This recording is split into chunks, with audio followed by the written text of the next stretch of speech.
Good morning, friends. Thank you for joining us for Giving Tuesday here at the ALS Society that occurs after American Thanksgiving and Cyber Monday. It's a day to give gifts of kindness, time, and service. And if you are able to, charities, the ALS Society and many other great ones, also really appreciate financial gifts at this time of year.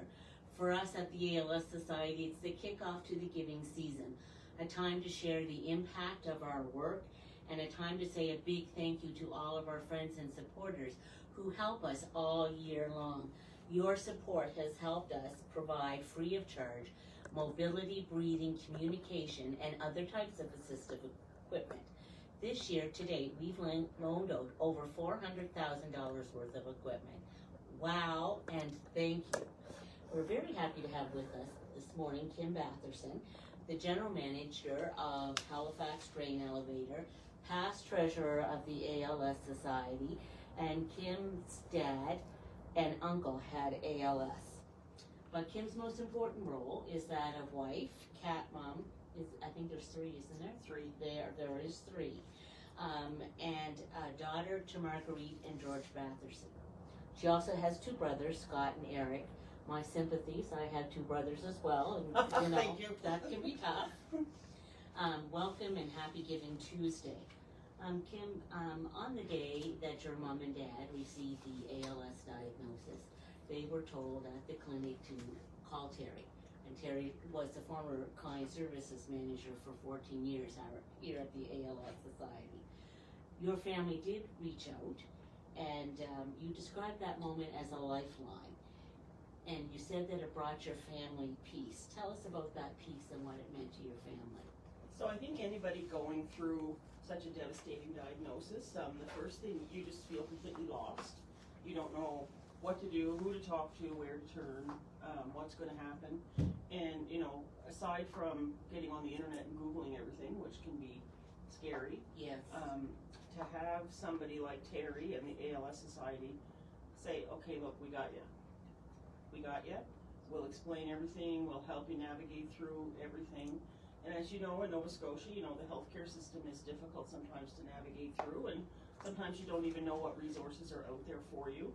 So this was, you know, we literally were given a binder with all kinds of information in it, and we could just look up what we needed, and if it wasn't in the binder, you just pick up the phone and call Terri, and she would just, it was just such a relief not to have to try to figure that stuff out yourself. Absolutely, because you're trying to process so much Yeah. at one time, and knowing that you had someone there. I remember my mom saying, you know, we were sitting in the living room, and she said, this is my Bible. This has everything in here that we need, and, you know, we all had it. It was there in the living room, and we could look stuff up. And it was just, we knew we were getting good information. Oh, that's excellent. I heard that one of the things that Terri told you was that she'd always be there for your dad, George, and your family.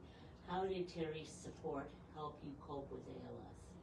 It was just nice, you know, sometimes it's nice to have the equipment, it's nice to have the support with the resources, but it's also nice to have Terri come over to the house and sit down at the table and make a cup of tea and just say, it's okay, we're here. Yeah. You know, and anything you need, that is just comforting in, you know, that time of uncertainty, because you just don't know what's next, what's going to happen. You know, and my father, he progressed really quickly through the disease.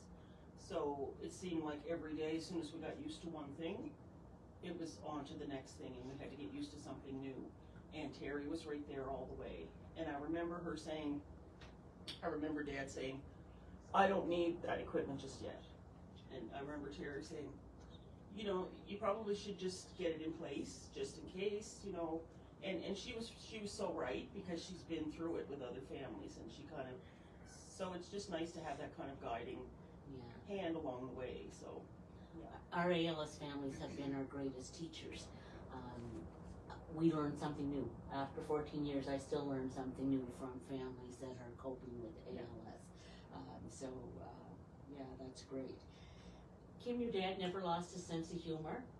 No. And I hear that you often stopped on the way home from work to help with his tube feeding. Yes. And you had a running joke between you. Can you tell us about that? So after Dad had his feeding tube, in place, I wanted to learn how to do it as well, so that, to help Mom out a little bit, so she wasn't doing everything. And so I would stop in sometimes in the evening and give him his, do his feed.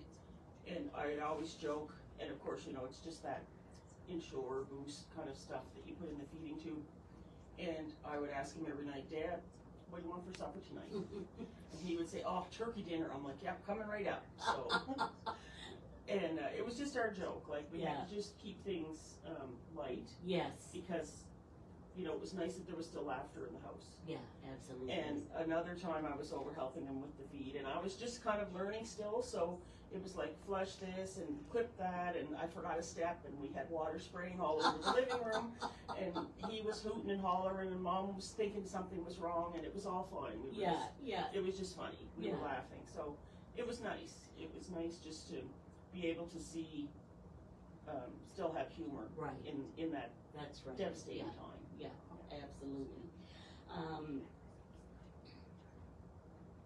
Your dad died just a little bit for Christmas on a stormy night. Yeah. But he was still caring for his family through you and your brothers Eric and Scott. Would you share with us his instructions to your brothers on that night to take care of your mom? So I remember it was a Tuesday night, and it was freezing rain, of course, and the roads were just lovely in Dartmouth, and he was in the Dartmouth General. And I was going to go down and see him after I had a meeting in the evening.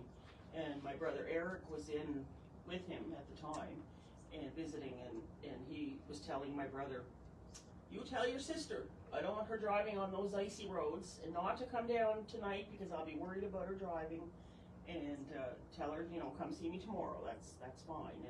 And you make sure that your mother has her winter tires out of the shed, because she's got an appointment tomorrow to get them on, and make sure the shovel's on the step. And he was telling, instructing us all that night, and he died through the night that night. And but still caring about your family, right? Yeah. Not being defined by ALS and caring about you to the very end. Yeah, exactly. Very beautiful.